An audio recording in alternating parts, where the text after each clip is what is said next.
Hey guys, Palsteron here, and today let's talk about Incinerate Totems. And for people wondering if I accidentally uploaded a video from 2016, I can assure you I didn't. For people who don't know, Incinerate Totems actually used to be a very interesting and fun and also strong build at times that just has completely changed over the years. So there's definitely a lot of nostalgia connected with this build for me. But first things first, I have to put out a disclaimer. Now, number one, this is Leaguestart testing, which is basically a series that we do before a league starts, kind of in like this third month where I'm usually getting a little bit tired of the league. So we're kind of just testing out some builds, usually skills that I haven't really played in a long time or I haven't played before at all. And therefore, this is not a build guide. This is basically just presenting you what we found out on stream, right, over on twitch.tv/Palsteron.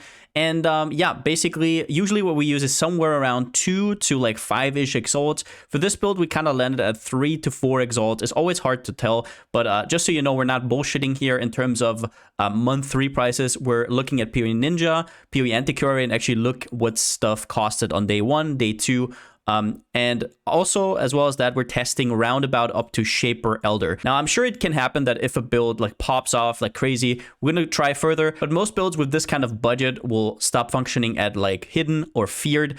So that's kind of just like what we agreed to. So usually at this point, we have enough of a feel of a build to actually say whether it could do Feared with more investment. Now, first up, let's talk about Incinerate. If you haven't already noticed, this actually got reworked a few patches back. It is not what it used to be. This is still a spell, fire channeling AoE, right? But it now has different stages. And not only that, but it also has a final wave after you release it, which deals a ton of damage. So basically, if I just put out the spell totem right here and I show you the skill, you will see up here the stages up to 10, and then you release, boom, right? 10 you have if you have the Helm enchant, because as you see on the gem, it only goes up to 8 normally. And basically, as you saw, while you're channeling, the AoE gets bigger and bigger, as it says here, +5 radius per stage, up to 20. So what are the incentives to actually charge it up to 10 and then release? Well, other than a ton of radius, you also get 25% more damage with hits and ailments for each stage, which also counts for the explosion. And then on top of that, you get Final Wave deals 500% more damage with hits. Now that is a lot of more multipliers and kind of confusing to know how much damage this actually deals. So we will actually do the math right now. Just know that we're not scaling any ignite, we're scaling the hit damage and we're scaling crit. Now I'm going to spare you the details. You can see it here on screen. I did the math. This is basically just very simple school math. I also kind of did some rounding, so there's definitely going to be some rounding errors, right? Like maybe a little bit of damage off. But in the end, what we have is basically 2 parts of the damage. The first one is the channeling itself deals damage, and then the release at 10 waves, which if we put it all together, the channeling portion deals 3,300 DPS just from the base damage, and the after 10 waves, the explosion deals 3,000 damage. So kind of half of channel and release, which already gives us kind of like an interesting one we're going to talk about in a second, an interesting information about the skill. But all in all, we are looking at 6,383 damage. Now that's kind of a weird number, right? So I kind of compared it with Fireball. Now, if we look at the comparison with Fireball, if you look at a level 21 Fireball, which we obviously compared it to, it deals this amount of base damage, right? Which is, if you have it, 2,306 on average. And then you have the Fireball DPS, since it has a cast speed of 0.75, it actually should say, divided by 0.75, you're going to be at 3,074 damage. And just to give you a little bit input why I took Fireball, is it because all of the fire spells that actually has the highest raw base damage. So Incinerate deals double the damage as a Fireball. Now we could obviously be talking about like overlap potential, whatever, right? But basically this, when we did this math on stream, that was the first time I was like, this could actually be something. And the conclusion to draw here, there's a lot to it, right? Incinerate has around about the double damage of Fireball, but that is only under perfect circumstances. And now we're going to talk about why I went totems in the first place. So the reason why we went with totems is threefold. Number one, and that's the biggest one, totems actually release at exactly 10 waves for the perfect DPS. And what I mean by that is that, once again, if we look at Incinerate, right, and I channel it here, you will see that once it is at 10 stages, now I should be releasing, right? But I'm not, which means every 0.1 or 0.2 seconds, I have to react and I'm not releasing. I'm dealing less damage because I could already be building up the next explosion, right? So now it exploded because I didn't have any more mana, right? But basically what I'm saying is Totems do not worry about that, right? Totems go to 10 waves and instantly, right, with the AI, instantly explode, which you can never do if you cast it on your own. Which, if you remember back in the day, Fire Blast totems were something very, very similar to this. And that's like the first reason why totems. Number 2, Incinerate is super clunky. Totems do not mind though. And this basically just means, imagine going around in a map like this, right? Channeling, waiting to 10 stages, and then moving on. Like, this is the worst thing ever. Obviously, you don't have to wait for 10 stages, right? For packs, you can probably release at 3 or something. But if you compare this to something like Scorching Ray, Scorching Ray is just a lot more quality of life. So I just think it's the perfect fit for a totem build. Because, and now we get to number 3, totems are stationary anyways, right? And if you put it on totems, totems will just channel forever and you can just move around, so you don't have this annoying stationary playstyle, which also means you can be a little bit more squishy. Now, this build is still a little bit too squishy because we're only at level 89. We still need some levels to get to like 5k life or something. But overall, I think you know what I mean. And this is just kind of, if you want to make Incinerate work, it's going to be on totems. Now, I did some more math, which I'm not gonna like pester you with too much more. But basically, I calculated the DPS I'm here right now as of recording. I might change some stuff in the POB when it's released, but basically as of this recording, we have around about 2.2 million DPS, which is pretty damn good for what we put in at level 89, but there are some caveats to it. So if we look back at this here, where I talked about the conclusion, this damage is only true under perfect circumstances, which means, number 1, your totem does not die. Number 2, your enemy does not walk out of the range of Incinerate for the first 1.25 seconds, which is I think 1.33 actually, which is round about what the totem needs to reach 10 stages, right? So those have to be fulfilled, which makes for some pretty damn annoying choices we have to make. Number 1, we want Ironwood on our totems to make it a lot more tanky. So we actually want to cap the resistances of our totems. We're also taking this one node to get it up to 75 res, right? And then we also use a Spire of Stone, which basically makes it so our totems cannot be stunned, because if they get stunned, they're back at 0 charges, right? So that's huge. And then also totems can be frozen, right? Or chilled. And in that case, we have this mastery here, which makes it so action speed cannot be modified to below base value. And this whole totems dying thing wasn't really a problem up to Shaper and Elder Guardians at all. This is where we kind of took the last resistance node right here because we kind of needed it. At that point, we were pretty fine. Now, we'll say that at this point, our Spell Totem is only at level 19. If it were at level 21, our totems would have a lot more health. But overall, there's one more problem with this build that makes it a little bit clunky. And that has to do with Incinerate having to charge to 10 stages to get its full DPS. So if you think about it, Incinerate has very end-loaded damage, right? At the start, it just channels, and at the end, its last channel is the one that deals the most damage, and you get the explosion, right? So the problem is, if you're resummoning your totems, you are basically, so these would be charging, right? And if I resummon them and they're in the middle of charging, that is really annoying, right? So talk about dying or stuff like that. That's basically just important because I have a very weird playstyle where I just resummon totems over and over and over because I'm thinking maybe the ones back in the back there died or something. But what you really have to do is you put down 6 totems, then you do your flammability, and then you walk around. Don't like resummon them for no reason because you could be interrupting one of their channels. As for how this build plays, I'm actually going to show you a Forge of the Phoenix. Now, I'm showing you Forge of the Phoenix because I also want to talk about some of the downsides of this build, which is enemies that like move around a lot, you will lose some of your damage, right? Which we talked about earlier. But let's talk about the playstyle of this build. So basically, your main skill has multiple totems, so you only have to press 3 times to get all of your 6 totems, which is very, very nice, right? So that's your Incinerate totem. Other than that, there's not much more to it, right? You can already see how it plays. We're going to see the rest in a second. Then we have Molten Channel on a left click. A lot of people like it more on cast when damage taken. I don't really mind it on left click usually, but it also takes a lot more mana, so it's a lot more mana cost, right? Which make it a little bit awkward because cast when damage taken has a buttload of mana multiplier. Then we have Flammability, which is just our curse. Obviously, if you have a Flammability ring, right, then go for that. Now, Wave of Conviction is actually in a trap support, and the reason for that is that up here, we have Ancestral Bond, so Wave of Conviction, and it's also supported with, where is it? Wave of Conviction, Trap Support, and Combustion, right? For Combustion and for Wave of Conviction to work, you need your skill to actually do damage, and that doesn't work with Ancestral Bond, so you need a trap on it, because traps are not you, so they can still deal damage, right? After that, we have Zealotry, which is basically just our Divine Blessing setup with life tap, right? Once we press it, we lose some HP, we just flask up, and we get Zealotry kind of for free. You can't see it up here, but you can see it down there. Then we have a Summon Lightning Golem, which we just had a random socket open, right? So why not? We're using Shield Charge. Against some of the harder bosses, like Invitations, I would say go Flame Dash, because it's more precise and it doesn't really have an animation, right? So yeah, that's basically all. Let's try to get to the boss here real quick. So let's get some effects on, actually, to make this a little bit more interesting. Boom. All right. So you can get some of the crunchiness. So basically you just waltz around, summon your totems, and everything behind you dies. So it's kind of like a very similar to a dot build, right? The reason stuff dies behind you is because it needs to charge up. So if we shield charge back, you can see most of the stuff died, right? These guys lived for some reason. But yeah, usually everything behind you should be dying. So we go up. Let's just real quickly go to Forge of the Phoenix. As you can see, this is actually a lot more comfy than you would maybe think from an Incinerate Totem build. But yeah, it's like very, very basic totem playstyle. As long as your own shell is up, as always, you're probably not going to die. You're going to be fine.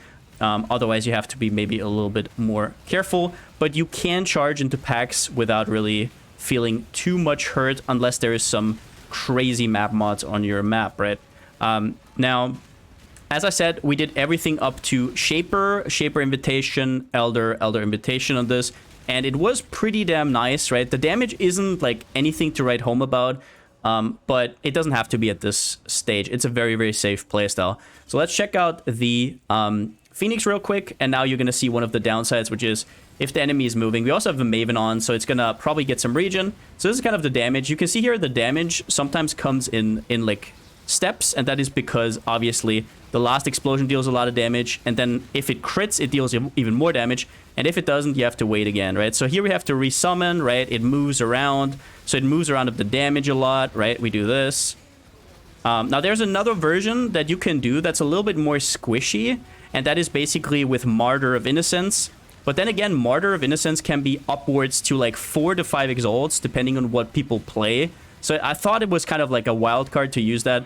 But yeah, this is basically a Phoenix skill. Now, Hierophant is basically just a no-brainer for this build, and that's because of a few reasons. Number one, you don't really have much placement speed, right? You're not here. You're not here.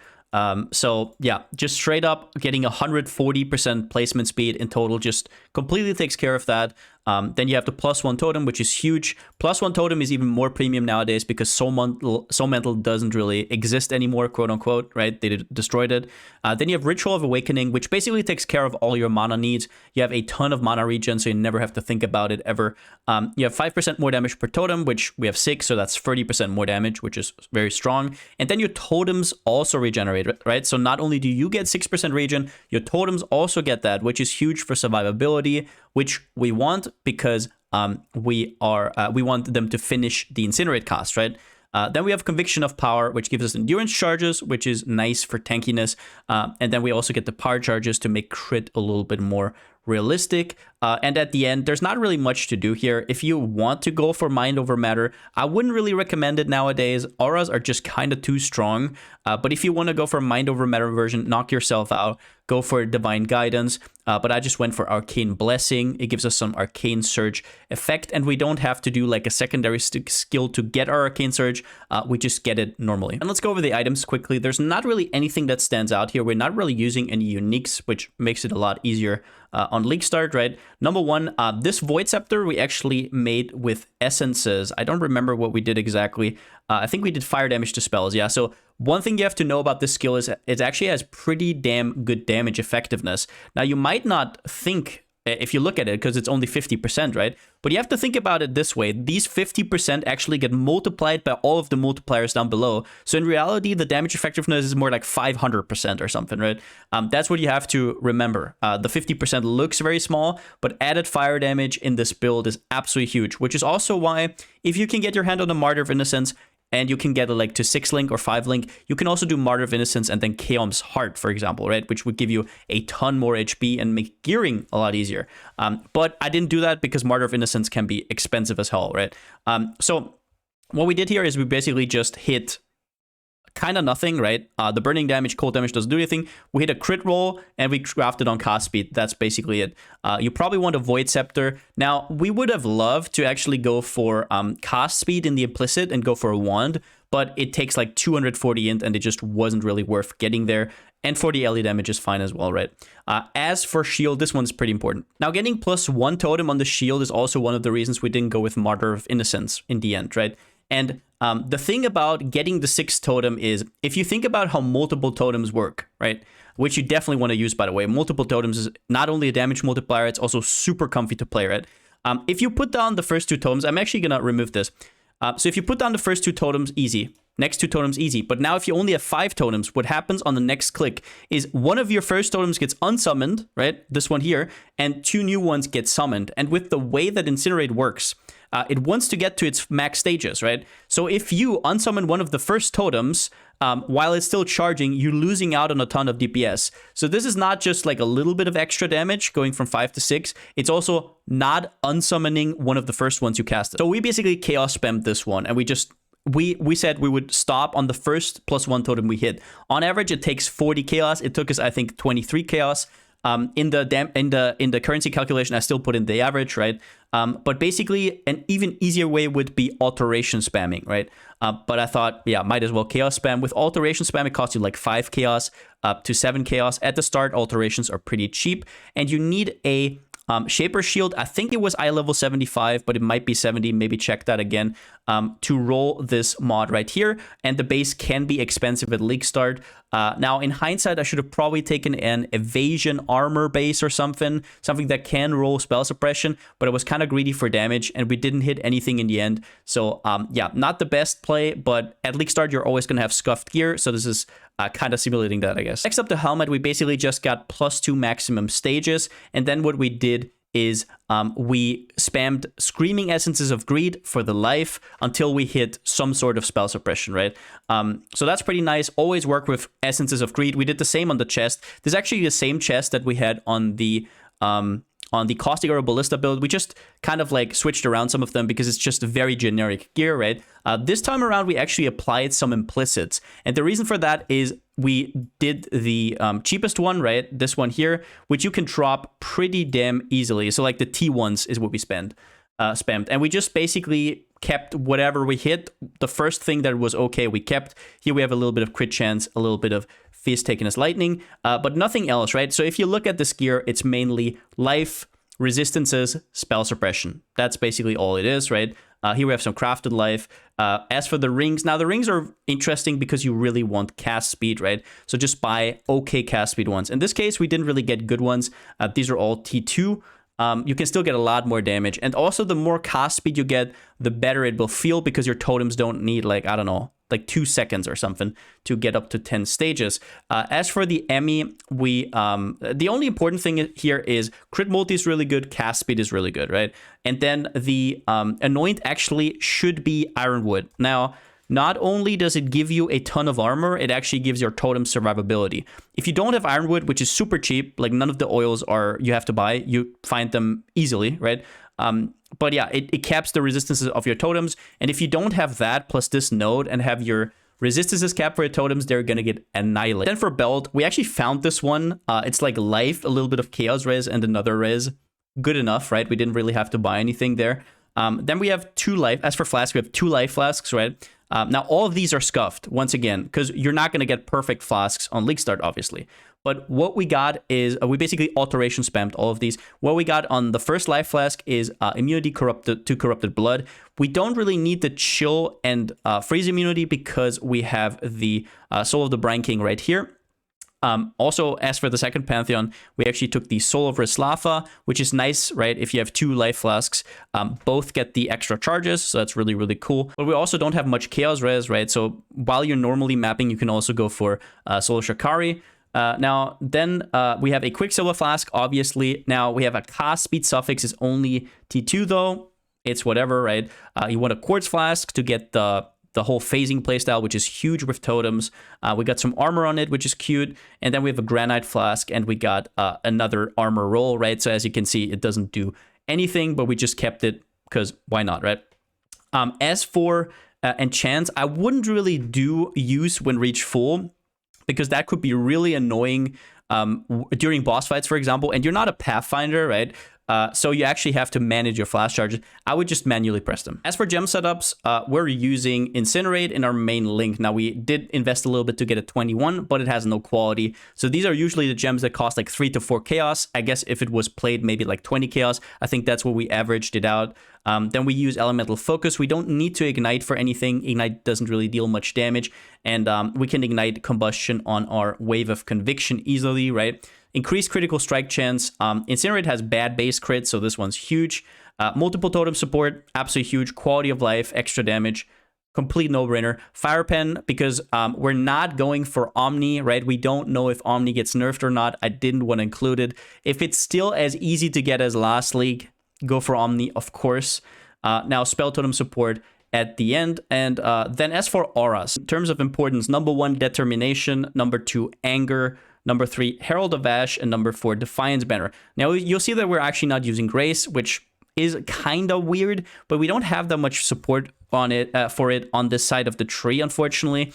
And in the end, the damage was just, the damage loss from not using Anger was just kind of bad. So in the end, I just decided against it. If you really don't want to die, Grace is obviously huge, right? Now, then again, Herald of Ash is probably the most replaceable of these auras, because Herald of Ash is just, you don't really get the physical as extra fire, right? You just get the 12% more spell damage, but I didn't really know what else to replace it with. You could go, if you want to go more defensive, for Tempest Shield. Just don't forget that if you go for both Grace and Tempest Shield, you're losing like 1/3 of your damage. Then, as I already talked about, we have Trap support with Wave of Conviction and Combustion. And the reason these are on a Trap support is because with Ancestral Bond, you can deal no damage, but your traps still can. And in order for the minus res to actually activate, you have to do damage, right? So that as well. Then we have some auras that we already talked about. Then I have a Molten Shell with increased duration. As I said already, if you can stomach the mana, go for Cast when Damage Taken. It's definitely a little bit more efficient, right? If you also have the gem sockets.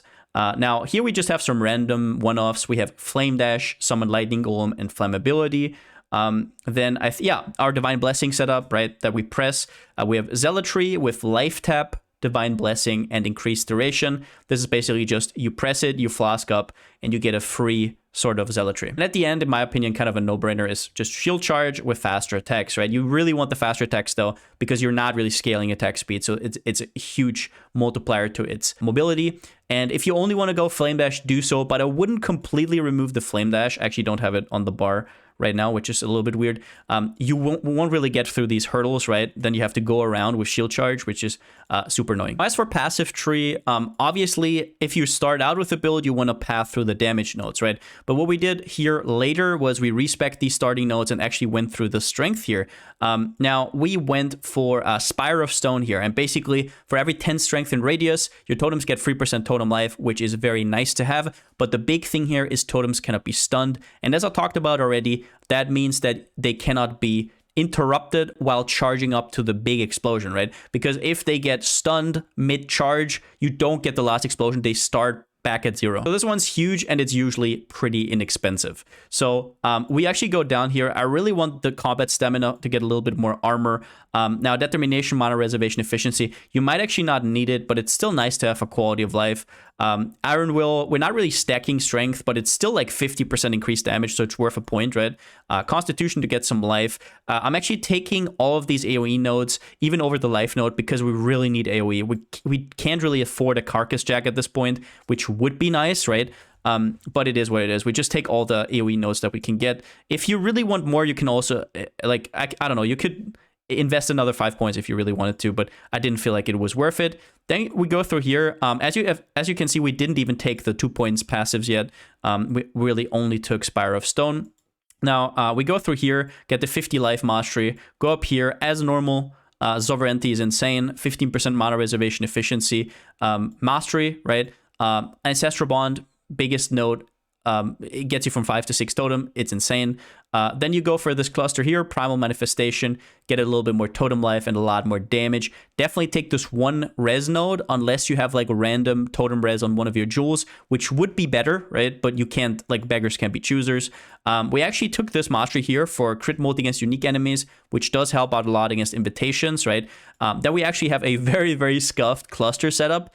Number one, we have a large cluster, a 9 passive, which obviously costs you a passive point. It doesn't really matter whether it's fire or elemental, but what I will say is fire is easier to craft. The way we crafted this one, like super easy, is just threw on like 3 scorched fossils, right? That's what you do. You can easily get like 2 notables that way. If you want 3 notables, you probably need to spend like 20 or something, which would have been a little bit unrealistic. And as you can see, our medium is also super scuffed. So we have a medium with only sleepless sentries. And this one's huge. You really want this one as soon as possible because you don't really get much movement speed at all other than your Quicksilver Flask. So Onslaught is insane. Also, cast speed for your totems means they can charge up faster. Everything just feels way better. We alteration spammed this one. I think it took us like 40 alts, which is like 3C at Leaguestart.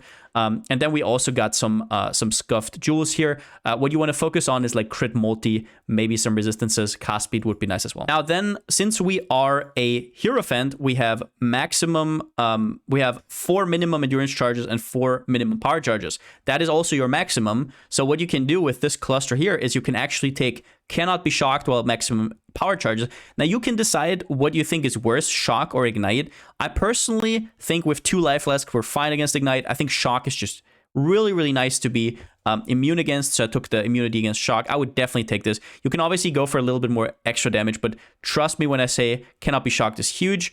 Heart of Flame is huge. Other than that, is there anything interesting here? Yeah, you definitely want to go for as much cast speed as you can, right? To just make it a little bit more comfy. And we took the Totem's action speed cannot be modified against Freeze and Chill, which is very, very nice. Obviously, Shaman's Dominion is crazy. And don't forget to take the Totem's Taunt. It is one of the best masteries in the game currently. Talk about a few endgame upgrades that you can make to get this one to like, I don't know, 3 times the damage or maybe even more, right? Number one is you can actually go for Soul Mantle and Self-Flagellation. You know the drill, how these builds work. The problem is Soul Mantle doesn't give as much upside anymore because you don't get the +1 totem anymore. So maybe it's not even worth it. You're losing quite a bit of life and spell suppression, right? Compared to this one here. So I don't really know. You also lose the implicits, which can be super good. Yeah, I'm not that sure about Soul Mantle, but you can definitely try it out. If you want to go more Glass Cannon, I mean, this will probably double your damage straight up, right? Then better cluster jewels are obviously huge. Like, once again, these are our cluster jewels currently. You would definitely get a lot more cast speed, a lot of totem placement speed if you go for a second totem one, or if you just had a notable here. There's also Polaric Devastation, as always. Polaric Devastation is huge, but last league it went up to like 6x on day 2, day 3. So I don't know about it, right? But it's straight up 20% more damage because enemies are covered in ash and all your damage is fire. And it also reduces their movement speed, which means they can't walk out of your Incinerate that much. So this would be a huge ring, right? Then also our +1 totem shield has basically nothing on it, right? So if you can get like spell damage or +1 or a spell crit, that would be insane, right? Also, our wand is completely scuffed, right? I mean, this is basically a joke, right? It's 2 stats and a craft. Maybe if you can get enough int, you can also get the wand base with 14% cast speed, which would be way better than 40% increased damage. And then we also have better implicits. So if we're talking about Eldritch implicits, right now we don't have Unnerve, which would be 10% more damage, right? We don't have cast speed here, which would be huge. We don't have like something like Anger Effect, which would be probably like 5% more damage. These things all add up. Also, I guess like upgrade your flasks. But yeah, overall, these would be the most obvious upgrades going into mid game. Oh yeah, also one thing I forgot, since we're only on 86 spell suppress right now, right? With the flask up, I would definitely try and get a little bit more spell suppress. Maybe even make it easier for you and go for an evasion base on your shield and just don't care about the damage, and maybe try to get +1 in spell suppression, or just get +1 and craft on spell suppression, and then you get maybe a little bit higher on gear. You can also go for spell suppression on the implicit if you hit it, right? So overall, 100% spell suppression would make this build feel a lot more tanky. Now I'm gonna go over leveling pretty quickly, but this is a pretty damn cookie cutter leveling, right? So you can go if you want to with Stormblast Mines. I usually prefer Purifying Flame, Holy Flame Totem, and also Flame Wall, right? It's really, really nice to have. Basically, Purifying Flame you get at level 1, Holy Flame Totem you get at level 4, as well as Flame Wall, and then you're basically set. Let's see how we're going to path this. So first things first, what you have to know about Hierophant leveling if you do Holy Flame Totem is you're actually not going to rush Ancestral Bond. That is actually one of the biggest mistakes I see people make. You only want to take Ancestral Bond once you have your first node here. It makes the placement way, way easier, right? It gives you another totem, so then you actually have a reason to lose all your damage. Because at the start, Purifying Flame does like half your damage, or like even more than half your damage. So why would you sacrifice that for one more totem, right? It doesn't map out, right? But once you have 3 totems with this and this, then you can go all in on Holy Flame Totem. You start just pretty normally, right? You go through here. Now, since we're going to be Holy Flame at the start, we're not going to go Incinerate Totem yet. We need a little bit more for it to feel a little bit better. It needs some levels, right? So definitely level and Incinerate in your offhand. I can't remember when you can actually get Incinerate. I think it's semi-early, right? Yeah, you can get it at level 12. Definitely level that one in your offhand or wherever you have a blue slot, but it needs some levels to get going, and it also needs Anger to get going, right? So then we go through here, you pick those. These are just very, very good damage nodes. And then a lot of people would like rush up here, but I don't really agree with that, right? You might as well already set up for later, and you might as well go through the life nodes here. Then you go up. Now, what you can do at the start, and what I think we did as well, is you actually take these nodes for some more damage, just to make like the transition to Holy Flame Totem and later to Incinerate Totem a little bit better, right? And then you go up, and now you're at like what? You're at like level 22, so you're not gonna do lab just yet, right? But you can already start taking these nodes, and you can already start taking the taunt, right? You only have 1 totem, but that's like half your damage, so these nodes are still pretty damn nice. You can also take these nodes, maybe take these nodes first or these nodes first, whatever you wish to.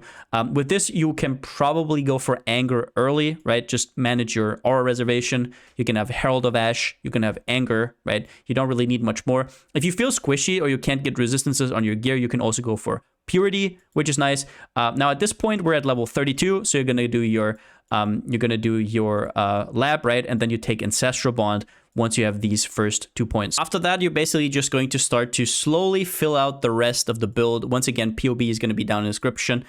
You go here. You can do Elemental Overload at the start, right? Then you can do stuff like you go here, you take the cast speed, and then you take all this nice fire and spell damage. Probably also take Heart and Soul immediately. And once you're at this stage, you probably also want to go Heart of Flame. And once you're at this stage, which is going to be around about 54, you can respec into Incinerate Totems. This is going to be where you get Ritual of Awakening. At this point, you're going to have enough damage from Anger and other sources, your wands as well, to actually get going, right? So at this point, Incinerate will actually outscale your Holy Flame Totem. Remember that because it's actually going to be better, right?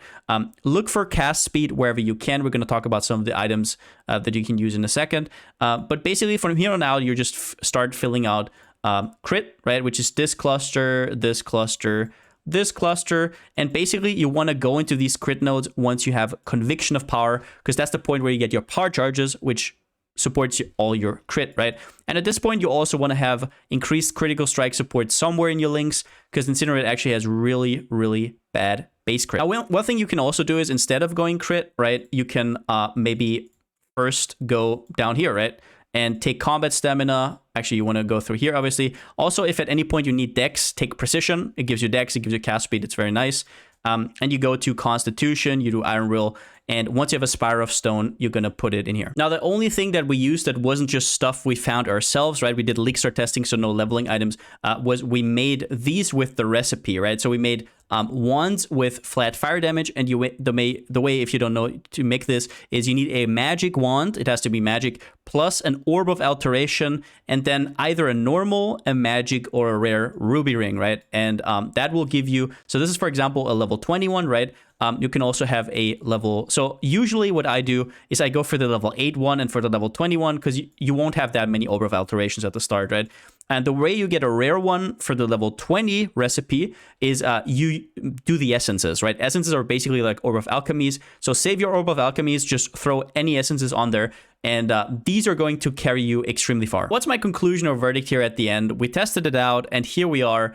It's probably one of the best Spell Totem builds, but with that being said, that doesn't mean as much, right? Down here, it doesn't mean as much. It's like Spell Totems in general, after the Soul Mantle nerfs, in general, are just not in a very good state. They were already on the verge of not being that good, even with Soul Mantle. Like the only the only big thing they had was like Forbidden Rite Totems in 3.15, which was insane, right? But next to Spark or Ice Spear, Incinerate just is very, very synergistic with totems. Once again, if you didn't see my Incinerate section where I talk about the math behind it and why Incinerate is actually pretty damn good on totems, definitely check that out. But overall, right, now one of the problems, let's actually go for this first. I wouldn't recommend it unless you want to play Spell Totems or you really want to play Incinerate again and you don't like Ballistas. Because overall, EA Ballista, Caustic Arrow Ballista, these are like, or any Poison Ballista for that matter, like Scourge Arrow, whatever you want, right, are just better overall. And they're in a better place on the passive tree. They have access to evasion scaling, so you can go Determination Grace easier. They have spell suppression everywhere. There's just kind of no reason to really go for Spell Totems nowadays. And once again here, squishy without spell suppression. With a Ballista build, if you're missing spell suppression, well, you take this wheel and you're good. With this, you're sitting at like 70 or something, and you're gonna get one shot from time to time. Palsteron from the future here. Something I forgot to mention here, which sounds obvious, but maybe it isn't, right? If Omni isn't nerfed, obviously use it, right? Just redo the build, get attributes instead of resistances. That's all you have to do, right? You slap on Omni, you do like double the damage, right? Omni is a completely oppressive item. It might actually not get nerfed because apparently there might not be any nerfs. There's no manifesto, and we're kind of getting the gist that we should just start planning our builds, like Beck said. I don't know what that means, right? If Omni actually doesn't get nerfed, I'm just going to put it here just for people who haven't gotten the message yet. It's completely broken. Probably almost every single elemental skill or elemental damage based build should use Omni anyways. But it depends on how rare it is. We don't know. Maybe they're going to make it rarer, right? So that's why I didn't use it here, of course. But if it doesn't get nerfed and you see this after Leaguestart, obviously use it. So once again, unless you have a real affinity for this, this can clear the whole game, but the threshold for how much you might have to invest to actually get it there, to actually clear stuff like Feared, right? That would be a lot higher than some of the Ballista builds, for example. So I would really only recommend this if you have an affinity to Spell Totems, if you have an affinity to Incinerate for some reason. If you're just looking for the best build out there, this is definitely not it. Overall, though, I would say definitely keep an eye out on this one, because as you've seen, if this gets a little bit more depth, like Incinerate is not really a skill that you would think is OP. It's never going to get nerfed, right? It's only up from here. Spell Totem, same thing. Nobody really uses Spell Totem nowadays, right? So, this video, I think, is still valuable because if this gets buffed, it might actually get to a certain threshold where all of a sudden, wow, this might actually be something. So definitely look out on that. I hope I could explain you something about Incinerate Totems.